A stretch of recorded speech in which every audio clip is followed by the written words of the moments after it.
के कांटेक्ट में आ गया। जब तक ये बंद था तो यहाँ का लिक्विड एटमॉस्फेयर के कांटेक्ट में नहीं था, तो यहाँ का प्रेशर लिखना होता तो स्टैटिक्स के हिसाब से लिखते P0 प्लस रो जी एच। ये होल होते ही लिक्विड फ्लो करने लग गया, अब डायनेमिक्स काम करने लग गया। ये वाला जगह एयर के कांटेक्ट में आ गया और जहाँ एटमॉस्फेयर के कांटेक्ट में आ गया वहाँ का प्रेशर एटमॉस्फेरिक प्रेशर के बराबर हो जाएगा। तो यहाँ का प्रेशर P0 है। यहाँ लिक्विड V से बाहर जा रहा है, यहाँ पर सपोज ये V डैश से नीचे आ रहा है। एक पॉइंट यहाँ ले लिए अपर सरफेस पर 1 और ये यहाँ पर 2, तो इन दोनों पॉइंट पर हम अप्लाई कर रहे हैं Bernoulli's equation.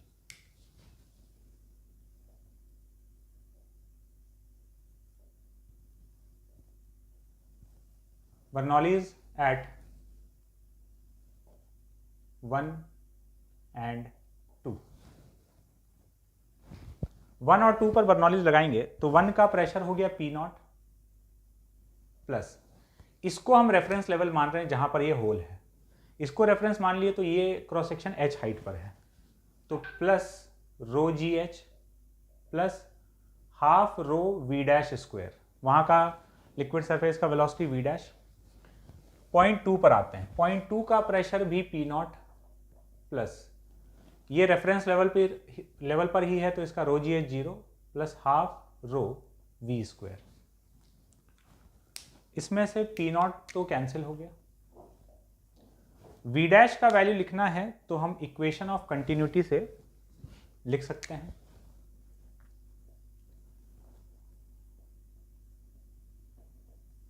Equation of continuity लगाएं तो A into v dash is equals to A into v, तो V डैश का वैल्यू AV बाई A,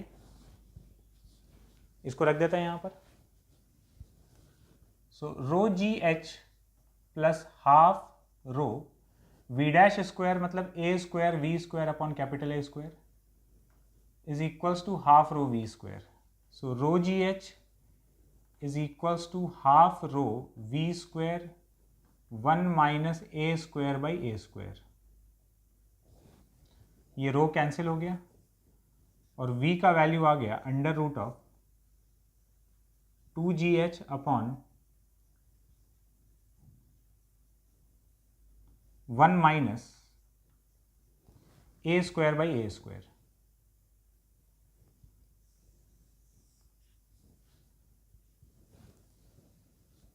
ये आ गया स्पीड, लेकिन अभी इसमें एक अजम्पशन हम लोग लेंगे।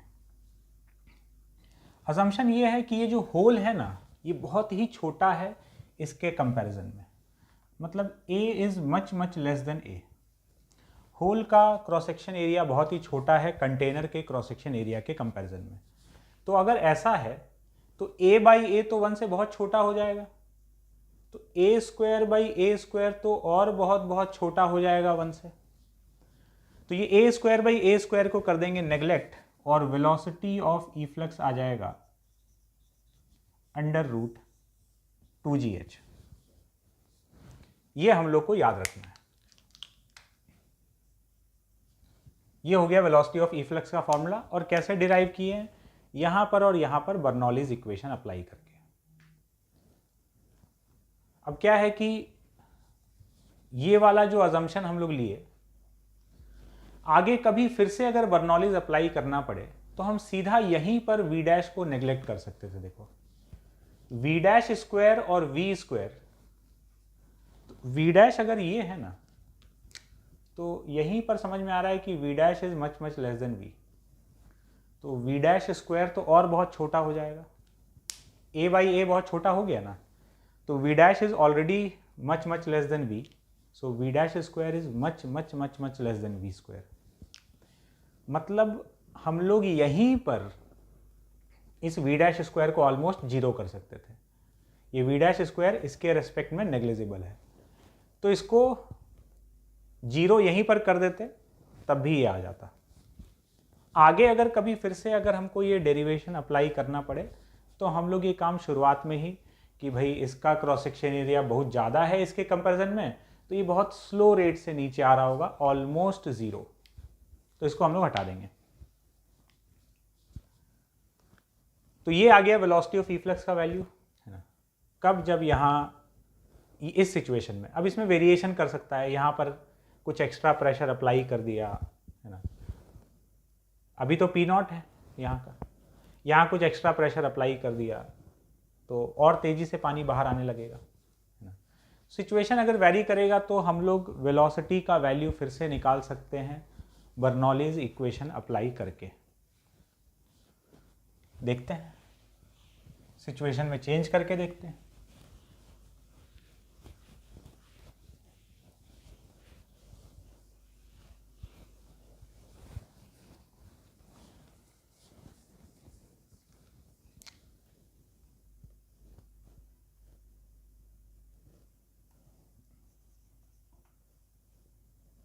यहां पर एक ये पिस्टन रख दिया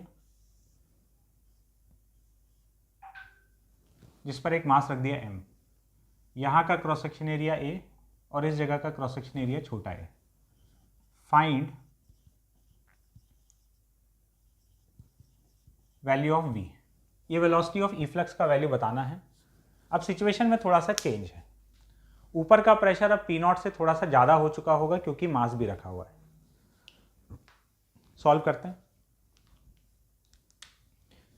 ये V से निकल रहा है इधर, ये V डैश से बाहर आ रहा होगा और हमको पहले ही पता है कि ये चीज़ दिया हुआ है कि A is much much greater than A। अब ये एजम्पशन हमेशा चलेगा। तो अगर ऐसा है तो ये समझ में आ गया कि V dash is much much less then V। Bernoulli's apply करते हैं।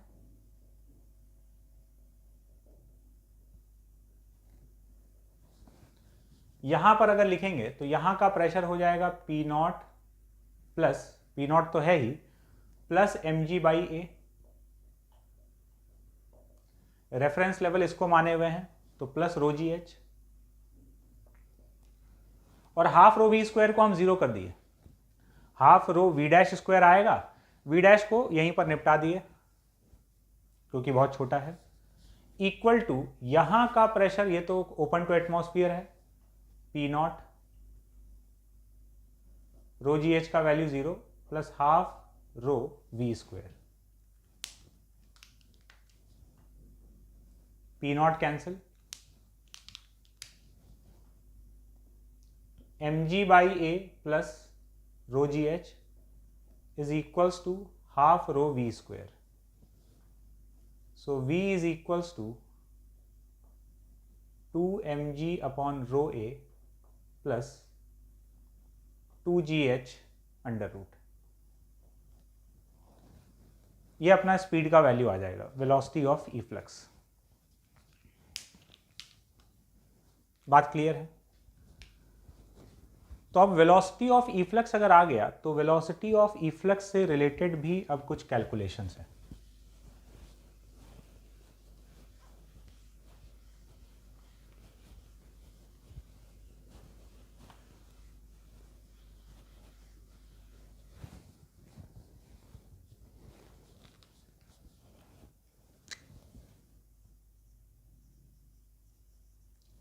रेंज ऑफ वाटर स्ट्रीम,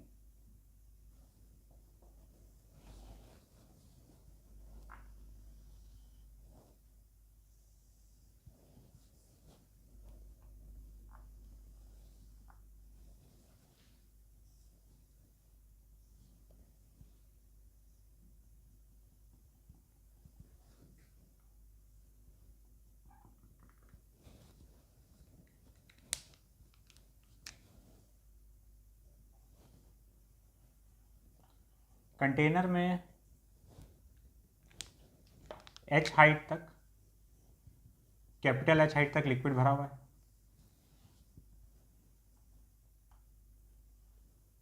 यहां से स्मॉल h हाइट पर एक होल कर दिया गया जिससे कि लिक्विड बाहर आया और ये एक प्रोजेक्टाइल जैसा हो जाएगा। तो इस प्रोजेक्टाइल का ये हो गया रेंज, ये जमीन पर कितनी दूर पर जाकर गिर रहा है। अब ये कैलकुलेशन हम लोग करके देखते हैं। ये h हो गया तो ये बचा हुआ हाइट h माइनस एच हो गया। तो ये इस प्रोजेक्टाइल की तरह हो गया, एक प्रोजेक्टाइल जिसको यहाँ से u स्पीड से फेंका जाता है, यहाँ से h हाइट से,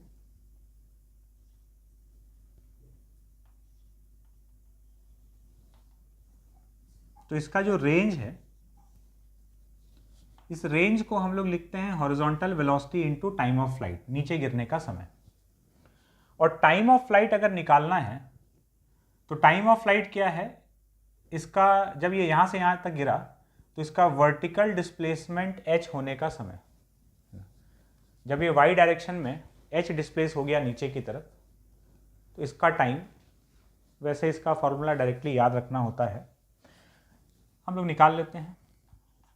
s is equals to ut plus half at square, y direction में लगा रहे हैं, तो जब यहाँ से यहाँ पहुँचा तो y डायरेक्शन का displacement minus h, initial y direction का velocity 0 plus half acceleration minus g into t square.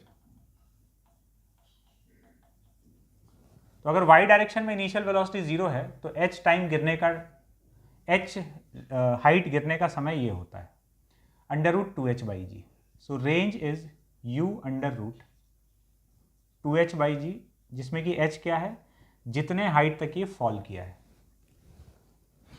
इस हिसाब से इसका जो रेंज हो जाएगा यहाँ वाटर स्ट्रीम का, this is v under root 2 into h minus h upon जी।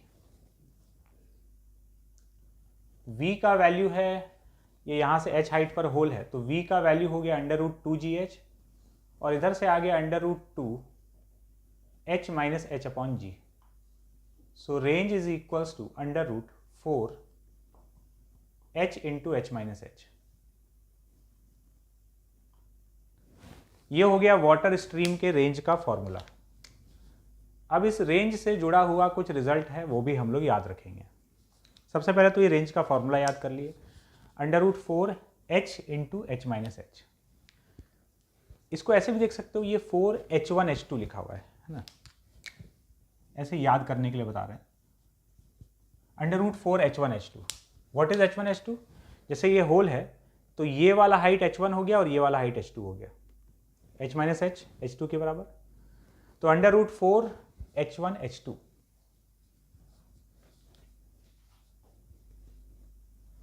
ठीक है,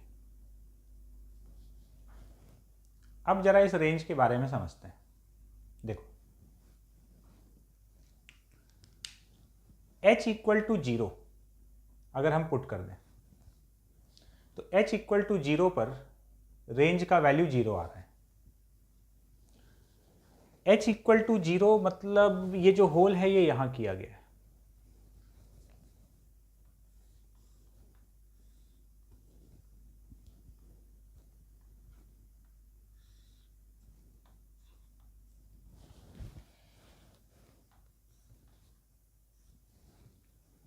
तो रेंज 0 हो जाएगा। क्यों? क्योंकि अगर तुम होल यहां कर रहे हो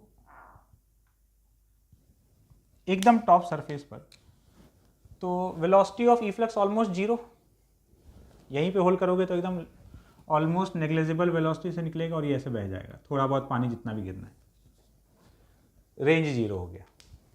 अगर h का वैल्यू कैपिटल H के बराबर हो जाए तब भी रेंज 0।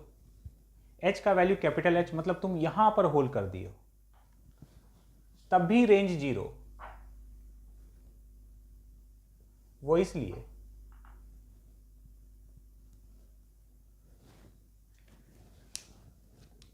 देखो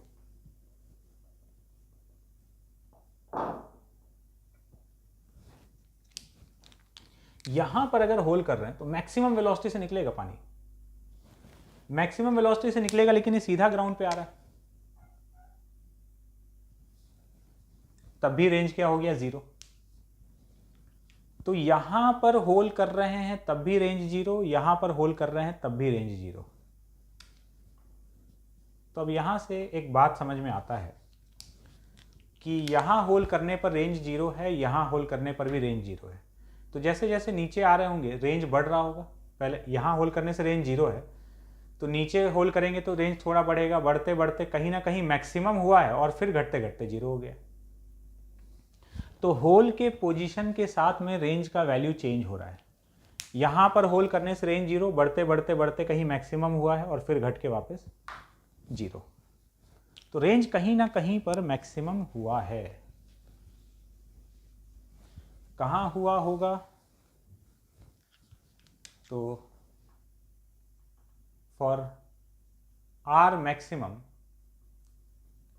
D R by D H equal to zero, इसको डिफ्रेंशिएट करके जीरो कर दें तो यहां से हमको स्मॉल h का वैल्यू कैपिटल H बाई 2 मिल जाएगा। मिड पॉइंट पर होल्ड करेंगे तो रेंज मैक्सिमम आएगा और वो मैक्सिमम रेंज का वैल्यू आर मैक्सिमम, ये छोटा h इसमें रख दो कैपिटल H बाई 2 के बराबर, मैक्सिमम रेंज जो है वो कैपिटल H के बराबर आ जाएगा।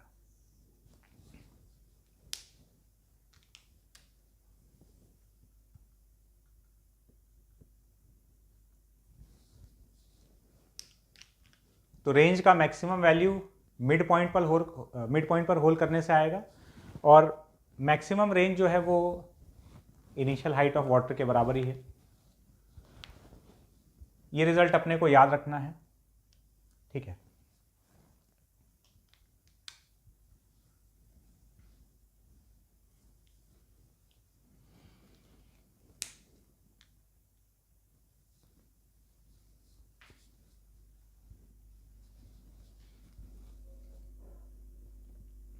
यहां पर एक और बात है।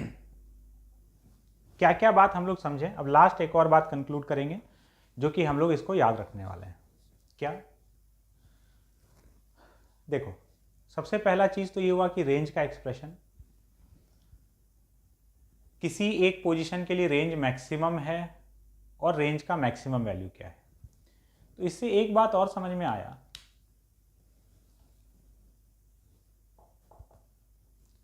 यहां होल्ड करने पर रेंज जीरो और यहां पर भी रेंज जीरो। इससे थोड़ा सा नीचे होल्ड करेंगे तो रेंज बढ़ेगा, इससे थोड़ा सा ऊपर होल्ड करेंगे तो रेंज बढ़ेगा। यहां के लिए रेंज मैक्सिमम है, इधर भी कम हो रहा है, इधर भी कम हो रहा है। तो यहां से रेंज कम होकर और यहां से रेंज कम होकर तो हमको एक ही रेंज के लिए दो दो होल का लोकेशन मिलने वाला है। मतलब यहां जीरो था ना, रेंज जीरो के लिए दो लोकेशन है, थोड़ा सा नीचे आओगे रेंज बढ़ेगा, थोड़ा सा ऊपर जाओगे रेंज बढ़ेगा।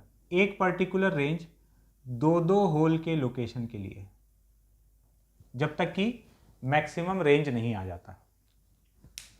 तो दो डिफरेंट जगह होल्ड करने पर रेंज का वैल्यू सेम मिलने वाला है।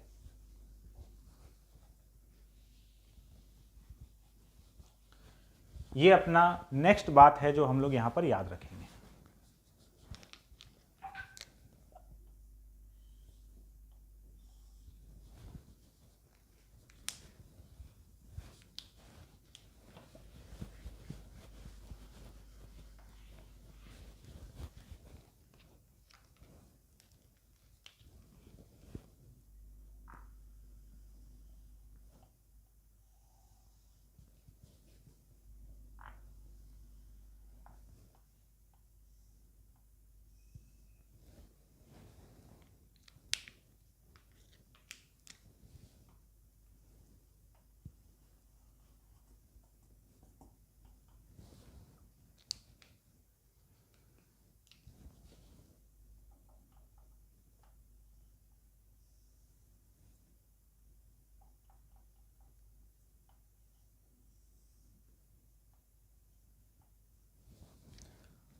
होल के दो लोकेशन के लिए रेंज का वैल्यू सेम है और सीधा सा रिलेशन ये है कि यहां से अगर h हाइट नीचे होल की है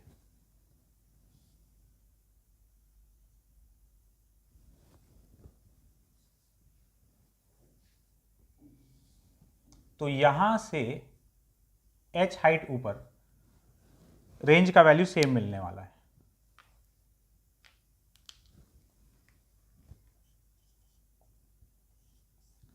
रेंज का वैल्यू 4h1h2 होता है ना, h1h2 मतलब होल का ऊपर से और नीचे से डिस्टेंस, तो देखना, अगर ये वाला h है तो ये वाला हाइट h माइनस एच हो जाएगा, h1 का वैल्यू h तो h2 का वैल्यू h माइनस एच, या फिर यहां होल किए तो h1 का वैल्यू ये हो गया h माइनस एच और h2 का वैल्यू h हो गया। तो एक ही रेंज का वैल्यू दो अलग अलग होल के पोजीशन के लिए मिल रहा है, और क्या रिलेशन है कि अगर h हाइट ऊपर करते हैं तो यहां से h हाइट नीचे, रेंज का वैल्यू सेम मिलने वाला है। तो अगर ऊपर से देखें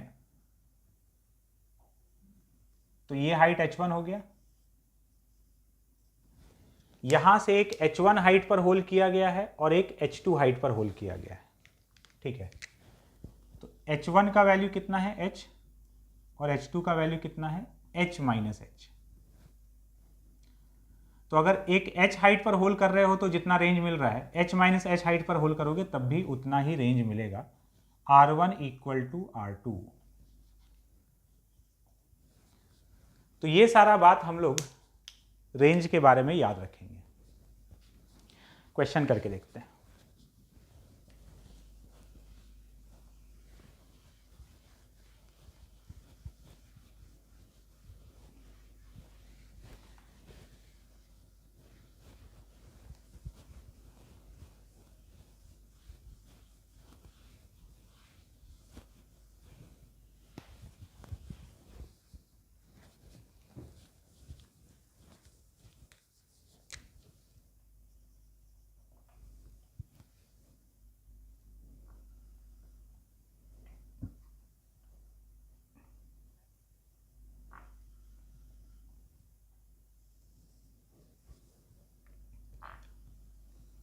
एक कंटेनर है जिसको कि स्टैंड पर रखा गया है,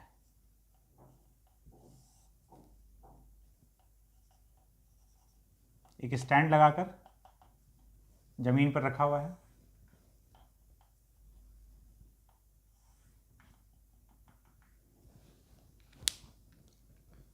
इसमें h हाइट तक पानी भरा हुआ है और ये स्टैंड का हाइट है स्मॉल h/2।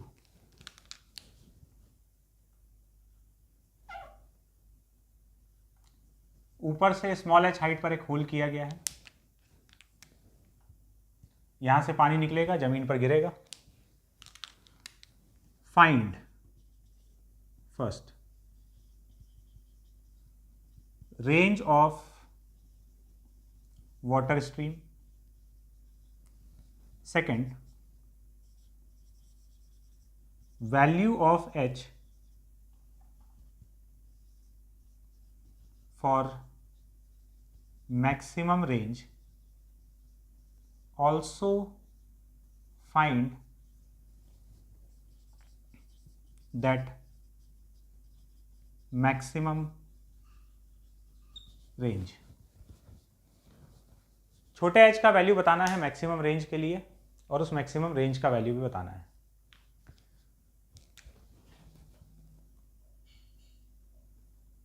सबसे पहले रेंज का वैल्यू देखो, यहां से ये पानी बाहर निकल रहा होगा और इसको ये कितना हाइट गिरना है, तो ये हाइट हो गया 3h/2 माइनस एच।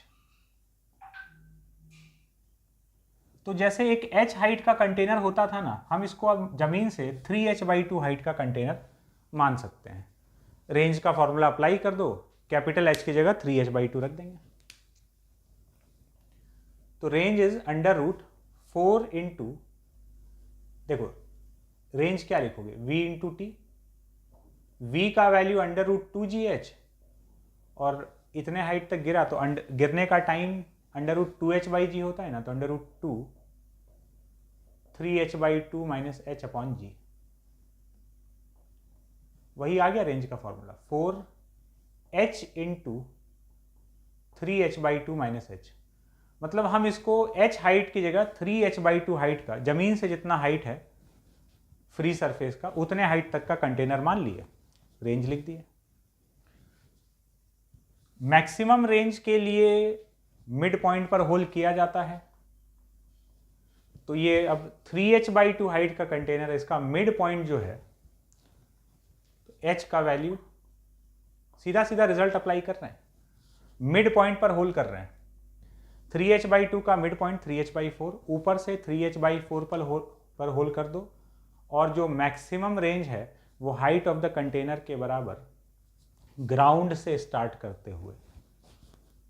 तो इस बार हम लोग 3h/2 हाइट का कंटेनर इसको कंसिडर कर रहे हैं, मैक्सिमम रेंज 3h/2,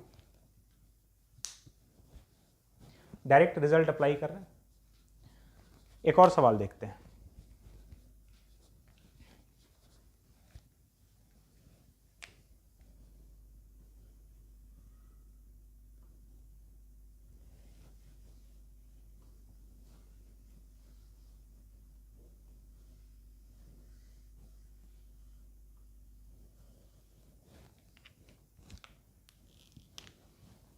इस बार सिचुएशन थोड़ा अलग है।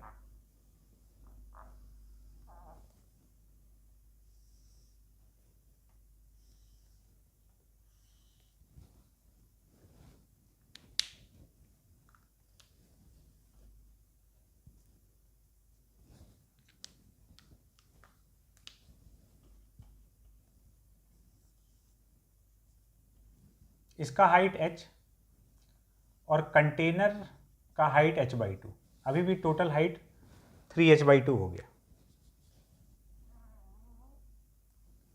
यहां पर होल्ड कर रहे हैं h हाइट पर, लिक्विड बाहर निकलेगा। वही दो सवाल है, रेंज बताना है वाटर स्ट्रीम का, और ये बताना है कि किस हाइट पर होल्ड करने से रेंज मैक्सिमम होगा और मैक्सिमम रेंज का वैल्यू क्या होगा। देखो, रेंज तो यही हो गया v/t, v/√2gh, और टाइम ये हो गया।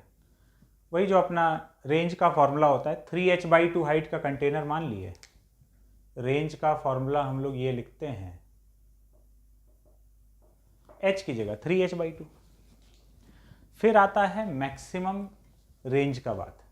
मैक्सिमम रेंज के लिए फ्री सरफेस से 3h/4 हाइट नीचे, मतलब मिड पॉइंट पर, तो 3h/2 हाइट है, उसका मिड पॉइंट हो गया 3h/4।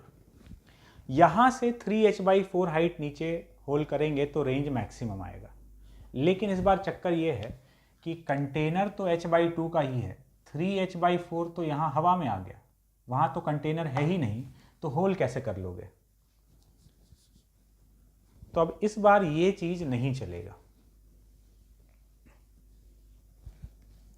3h/4 वाला पॉइंट कंटेनर में है ही नहीं। तो फिर कहाँ होल्ड करना चाहिए मैक्सिमम रेंज के लिए। तो स्मॉल h का वैल्यू